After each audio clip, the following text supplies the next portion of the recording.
പ്രവാസികൾ തന്നെ നാട്ടിൽ പോകുന്നത് റൂമിലില്ലവനോടൊക്കെ കടം വാങ്ങിയിട്ടായിരിക്കും. സാധാരണ പ്രവാസിയാണേ 2 വർഷമൊക്കെ കഴിഞ്ഞിട്ട് കമ്പനി നാട്ടിലേക്ക് പോകണമെന്ന് പറയുമ്പോൾ ഞാനിപ്പോൾ പോകുന്നില്ല, ഒരു 6 മാസം കൂടി എനിക്ക് തരുമോ, ഞാൻ 6 മാസം കഴിഞ്ഞ് പോവുക എന്ന് പറയുന്ന ഒരുപാട് പ്രവാസികളുണ്ട് കേട്ടാ. ലീവ് കിട്ടിയിട്ടും ഒരുപാട് കടങ്ങളുണ്ട്, അല്ലെങ്കിൽ മോളെ കെട്ടിച്ചതുണ്ട്, ഇല്ലെങ്കിൽ വീടെടുത്തതുണ്ട്, ഇല്ലെങ്കിൽ ലോണുണ്ട്, അതുകൊണ്ട് ഞാനിപ്പോൾ പോകുന്നില്ല എന്നൊക്കെ പറഞ്ഞ് 2 കൊല്ലമായിട്ടും പ്രവാസ ലോകത്ത് ലീവിന് പോകാത്ത ഒരുപാട് പ്രവാസികളുണ്ട് കേട്ടാ. അവരൊക്കെ ചിലപ്പോൾ കമ്പനി പറഞ്ഞയച്ചിട്ടായിരിക്കും ലീവിന് നാട്ടിലേക്ക് വരുന്നത്.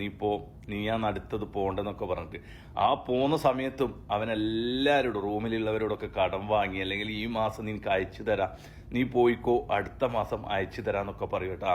ഞങ്ങൾ നാട്ടിലെത്തിയിട്ട് ഞങ്ങളൊന്നുമില്ലാതെ ഇങ്ങനെ വീട്ടിലിരിക്കുമ്പോൾ ആയിരിക്കും പിരിവിൻ്റെ ആൾക്കാർ വരുന്നത്. ആര്?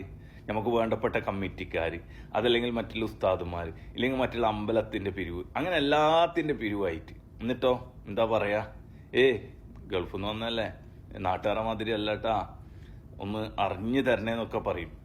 അവൻ്റെ അവസ്ഥ എന്താണെന്നും അവൻ എന്താണെന്നും പഠിക്കണം ആദ്യം.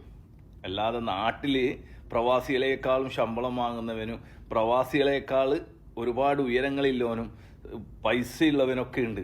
പക്ഷെ എന്നിട്ടും ഈ 2-3 കൊല്ലം കഴിഞ്ഞ് വരുന്ന പ്രവാസി നാട്ടിൽ വരുമ്പോൾ അടിച്ചേൽപ്പിക്കുന്ന പരിപാടി ഉണ്ടല്ലേ, അത് എല്ലാവരും ഒന്ന് നിർത്തണം കേട്ടാ. കാരണം നിങ്ങളോട് മുഖത്ത് നോക്കി പറയാനും പറ്റൂല, ഫ്ലൈറ്റിന് കയറി വന്ന ഒരു പ്രവാസി ആയതുകൊണ്ട് എല്ലാം തികയണമെന്നില്ല കേട്ടാ.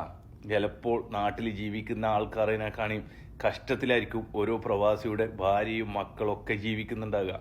ഞാനുള്ളത് എല്ലാ പ്രവാസികളും ഒരുപോലെയല്ല. നാട്ടിലെ ബംഗാളികൾ വാങ്ങുന്നതിനേക്കാളും ശമ്പളം കുറച്ച് വാങ്ങുന്ന ഒരുപാട് പ്രവാസികളുണ്ട് കേട്ടാ.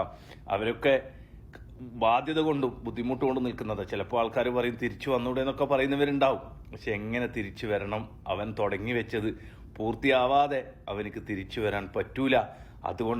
അതുകൊണ്ട് എല്ലാവരോടും സ്നേഹം മാത്രം. നിങ്ങളെല്ലാവരും എന്താക്കുക, പ്രവാസികളെ സ്നേഹിക്കുക. ഓക്കെ, ഇതല്ലേ ഇതിന്റെ സത്യം, നിങ്ങൾ അറിയിക്കട്ടാ.